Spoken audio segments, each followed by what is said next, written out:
Hey, so today I wanted to just go over how to use video layers in Photoshop for creating animation and then coloring animation.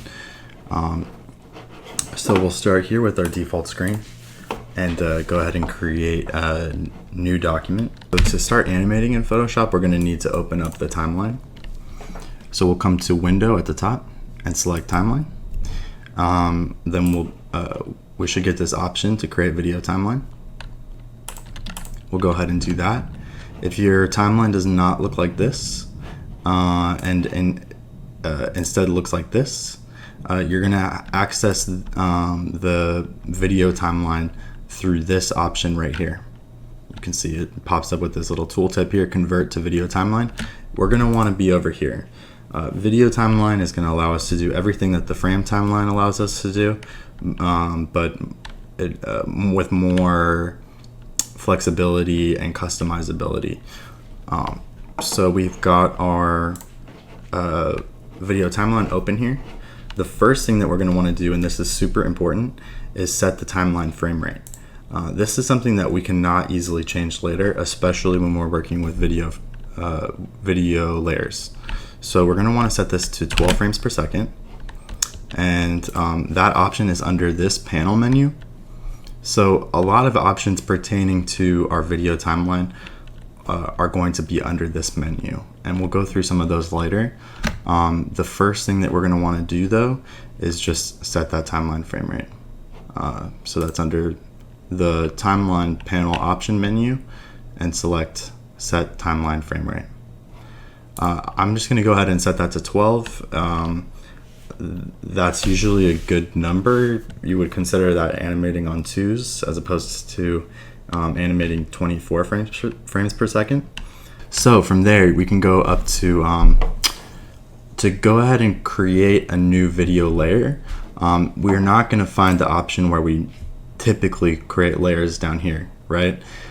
So we'll go up to the application menu up here and go to Layer, Video Layer, and under Video Layer we're going to find where a lot of these options relating to video layers live.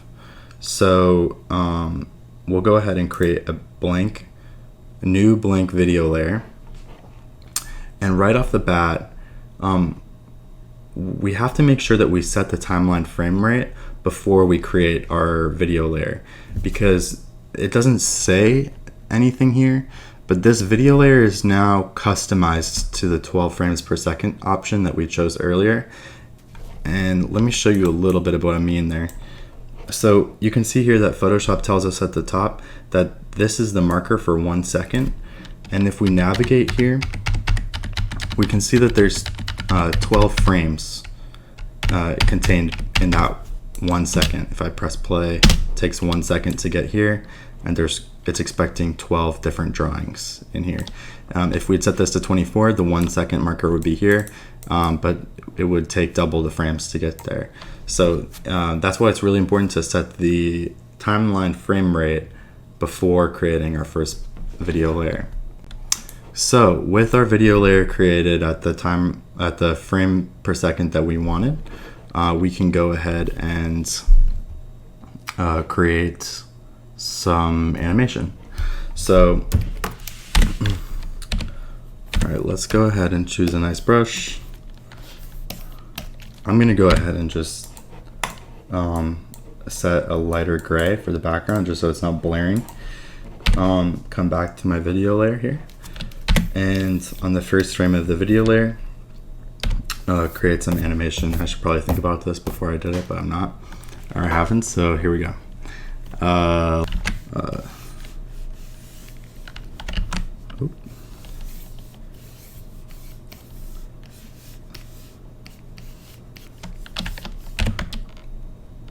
gonna go ahead and draw my first frame here.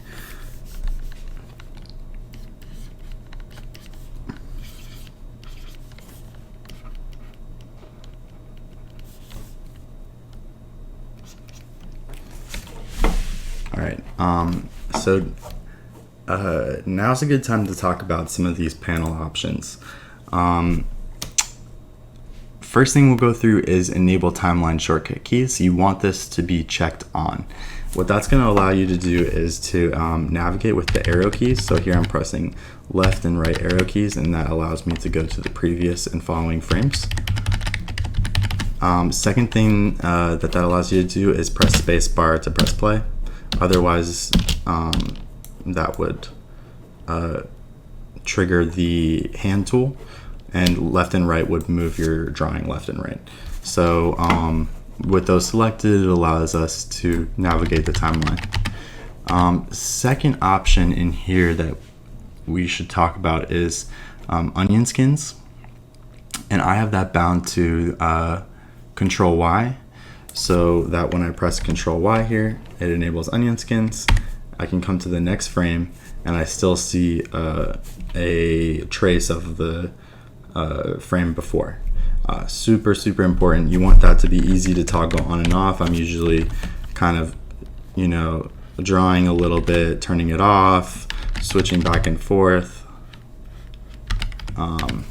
So yeah, you want that to be pretty easy to access. And other options that we could go through are these options that live under the video layer menu options up here. So you can see that I have these bound to different keys. The options are insert blank frame, duplicate frame, and delete frame. That gives you some flexibility within the video layer, so that if I duplicate frame right now, then this will hold for 2 frames before disappearing.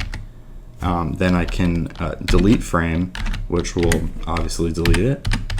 And if I wanted to, let's say I have 2 of the same drawing right now, because I just duplicated this, and I wanted to have a drawing in between, then I could insert blank frame, and that will put a new blank frame between these 2 drawings. So those options are helpful and good to have easy access to. So I'll show you right now how to set those shortcuts. Panel menus refers to everything within a panel, like the timeline is a panel. Is that right? Yes. Application menu refers to everything at the top up here. So let's start with application menu and create shortcuts for the video layers. So that would be under layer. Come down here to video layer, and you can go ahead and set these options. It might even be advantageous to set a key binding for a new video layer. But here are the key bindings that I use, because they don't disturb any other key binding that comes in the default setup. For me, I don't use those, what they typically lead to. So Shift Control E, D, and C. So duplicate is easy to remember because it's Shift Control D, D for duplicate, Shift Control C, C for cut, and Shift Control E, you just have to remember that one for blank, insert blank frame. So that's for the video layer options. We'll come down to panel menus to get access to this panel menu here, and come to timeline frames, or timeline video, and find our enable onion skins.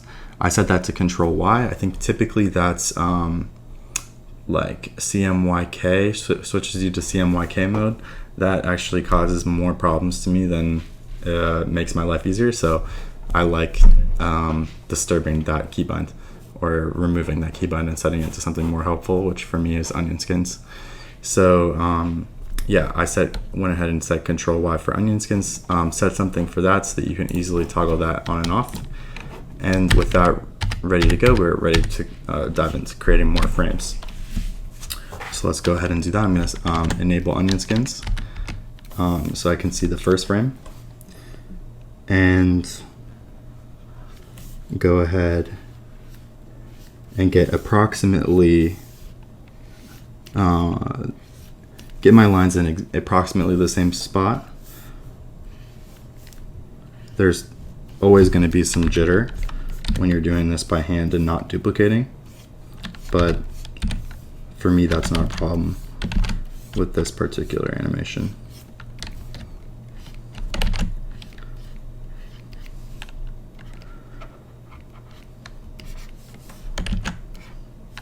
Alright, so the motion that I'm going to be creating will be in the eyes. And we're going to have them looking back and forth and blinking. So already with just 2 frames, we kind of have some animation going. And then what I'll do is I'll go ahead and get rid of that duplicated frame from earlier. We'll go ahead and create a 3rd frame where he's blinking. And quick animation tip, you can kind of see how drawing with the tracing of the 1st frame led to pretty messy lines. That is, like, you know, these are much looser and more attractive looking lines because they were, you know, drawn without a guide. I find that oftentimes when you're using onion skins, it leads to pretty ugly looking line art. So that's why I like to kind of turn it on and off and just make sure, like I'll use it as a guide to be like, okay, ear starts here and comes up to here, and then I'll go ahead and fill that without a guide, so I can focus on the quality of my line, and come back here to enable the onion skins again.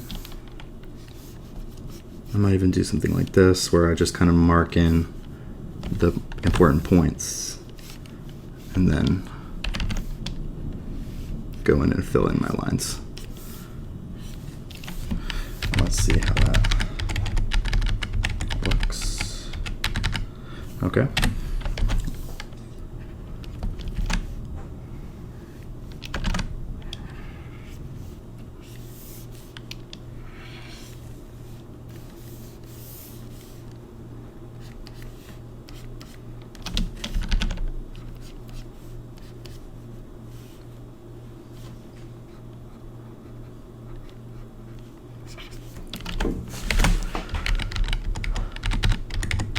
Okay, so we already kind of have some animation going. So that leads to the next point, which is, what if I want this drawing to come and be on the other side of this drawing? So I want to repeat this frame a little bit further into the video layer.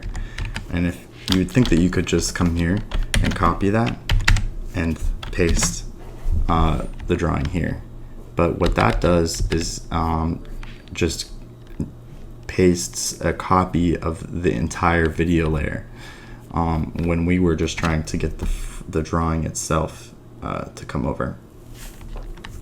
So we'll go ahead and delete that.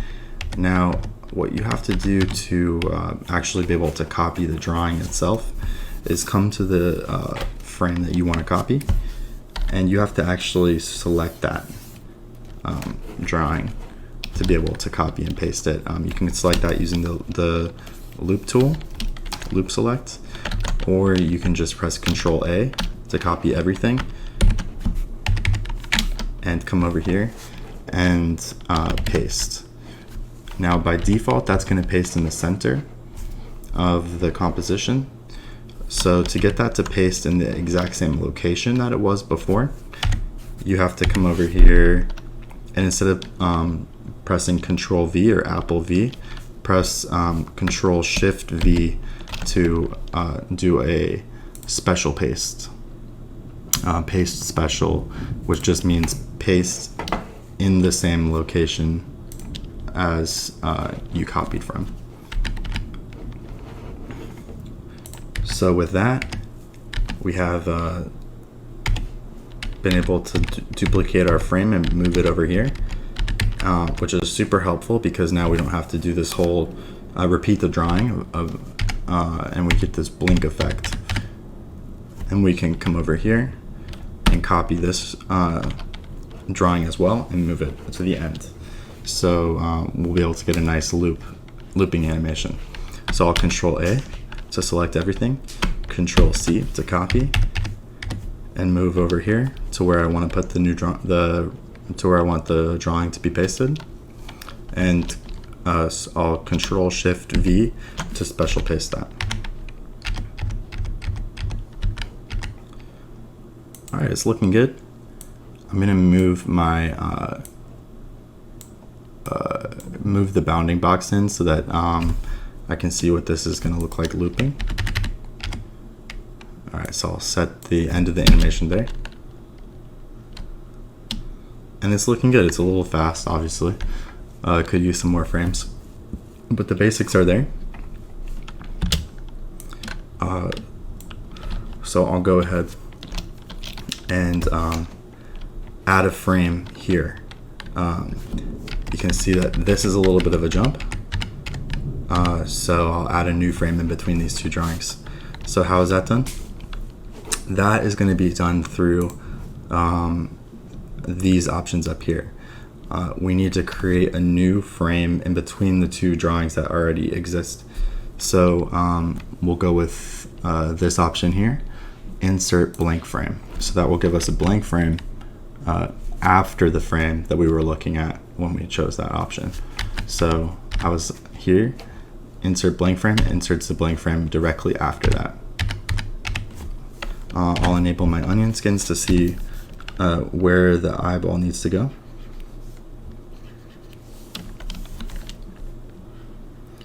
And draw the rest of the bunny.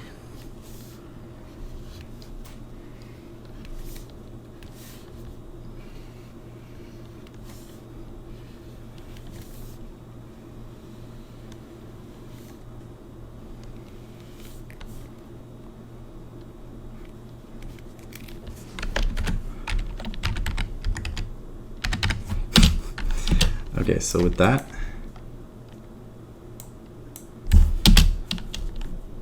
it's already looking a little bit more fluid. I'm actually pretty happy with that. So I'll go ahead and Control A to select everything there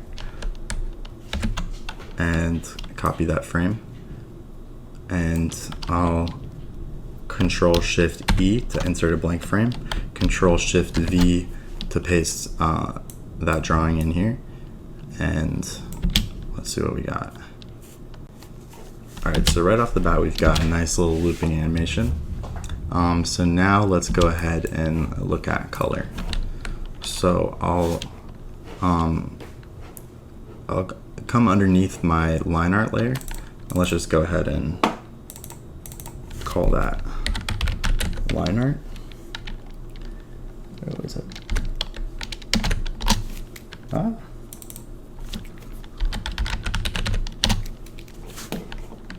And I'll come to the beginning here and create a new blank video layer and call that color. I'll come up here and select the color that I'm going to use as a fill for the character, and go ahead and start coloring. So now there's a couple of different ways that we can do this. So the first way would be to just go ahead and fill everything in manually.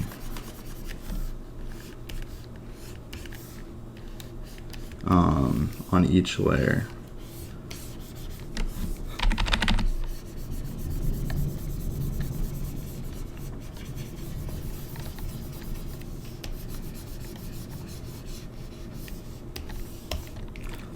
This looks good, but it's a little bit slow, and there's a way that we can kind of speed this up. So the way to kind of do this a little bit faster would be to let's go ahead and just outline where our color needs to be.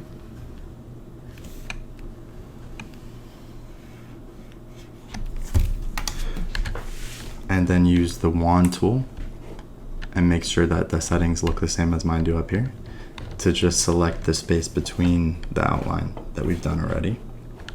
Now, if we just fill this in on its own, it's gonna leave this slight outline, which we do not want.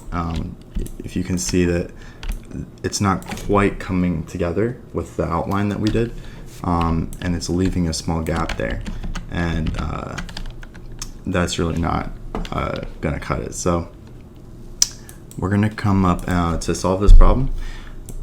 We just need to expand the boundary of the selection slightly. So I'll come up here to selection, or select, with my selection already made, and go to modify and expand. And we'll go ahead and expand that by, what does that say, 4? 4 sounds good, doesn't really matter in this case. This number is gonna change based on the brush that you're using, and how much texture and divots it has. The more divots and textures it has, the larger the number has to be. Don't worry about it.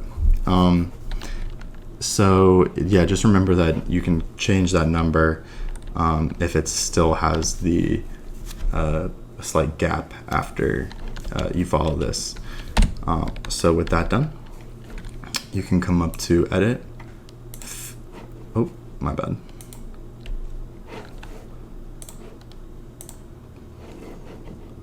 Come to edit and fill, and go ahead and fill with your foreground color.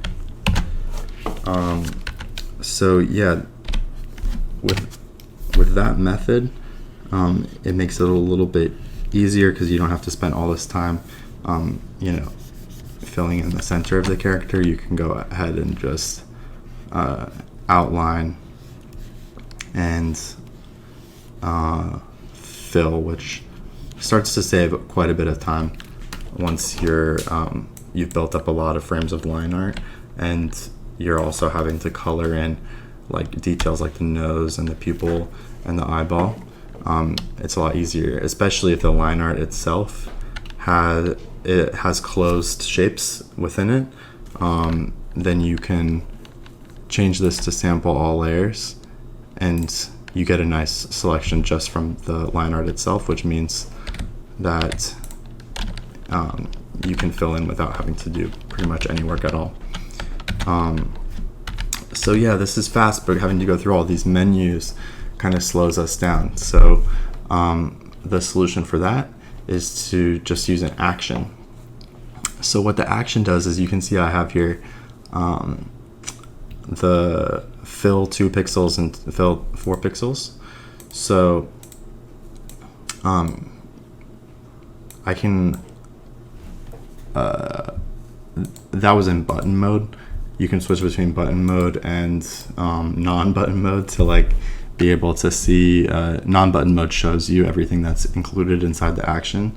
So you can see here, this action just includes everything that I just went through. So with the selection made, the action is going to expand by 2 pixels, fill with the foreground color, and deselect. So yeah, to create that action, all you have to do is you know you're going to start with the selection when you're using the action. So create a new action, record, and go through these different steps, and Photoshop will record you doing that. And once you're done, you stop, and it will create an action just like these. I'll go ahead and get rid of that. And what that allows you to do is, with once you've done your outline and you have a selection of the gap within, you can just click a button, and that's gonna automatically expand the selection, fill with the foreground color, and deselect for you, meaning that that's gonna make your work a lot easier, because all you have to do now is set the bounding box, set the outline for the color, and like Photoshop will be able to do the rest. Yeah, doing the color fill can be quite a hassle. So any way to make it a little bit faster is hugely helpful. All right, so I'm just gonna go ahead and do that for the rest of our frames here.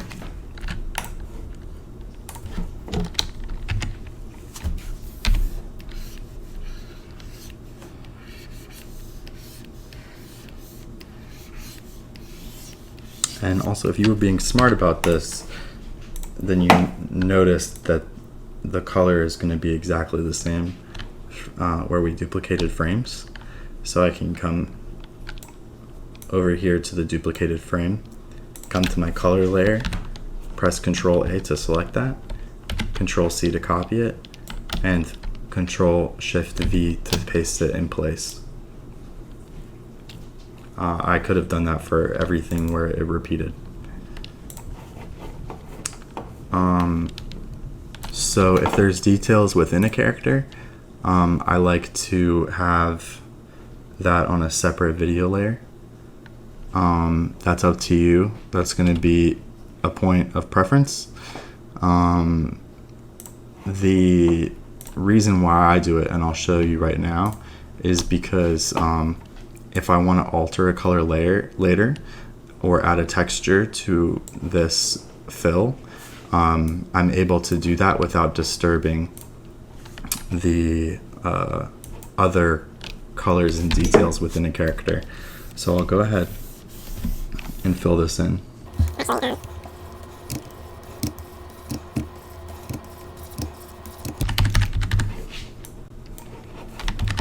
Alright, so the eye whites are going to be on one layer, and I'll come down here and create a new video layer for the pupils.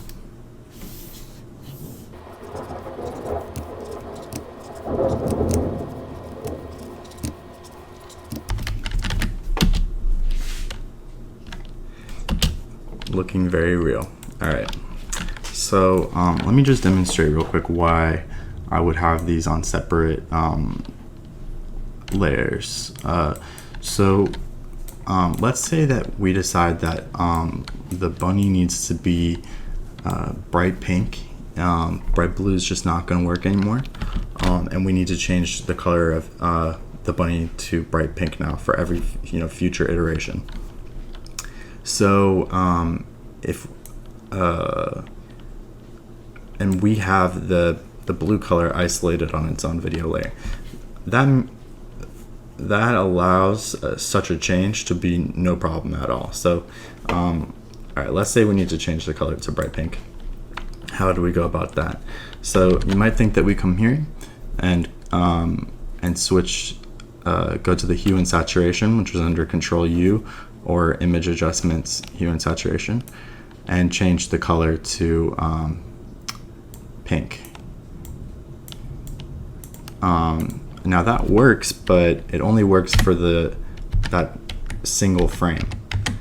And we need to change it for, let's say that this is a 200 frame animation. We need it to affect every frame, right? So something that video layers allows you to do is you can use video layers with clipping masks. So I'll take the color, I'll come up here and select the color that I want to fill and change my bunny color to, and fill the entire canvas with that color. Then I'll come down here and select create clipping mask. With that selected, it's gonna affect every frame of that's where there's an animation beneath it. Sort of like if you use After Effects, sort of like a track matte or a mask. So and what's really cool about this is it doesn't have to be a fill, it can be anything. I can come in with an airbrush and I can do some crazy stuff here, like even adding lighting. I can have I can even create multiple layers and create another clipping mask there and set this to overlay instead so that it mimics more of a or change the blending mode so that it mimics a lighting effect. And I can alter that color as much as I want. So as much as it seems like it would maybe save time to have the eyes and the pupils and the base color of the character all on one layer, if you're going to have any sort of changes to that, or like changes to the colors of the character, or if there's going to be any lighting or shadow added later, or if the character is going to be in a new scene where the color scheme changes drastically and you need a multiply layer over the entire character, it does end up saving time, because if we had all of the color of the character on one layer, this would all just be pink right now, and we wouldn't be able to control each piece separately. So I think that will pretty much wrap it up. I hope that this helps you kind of get a grasp of how to use video layers for animation, for coloring in Photoshop, for 2D character animation, or for whatever. I mean, the possibilities are endless.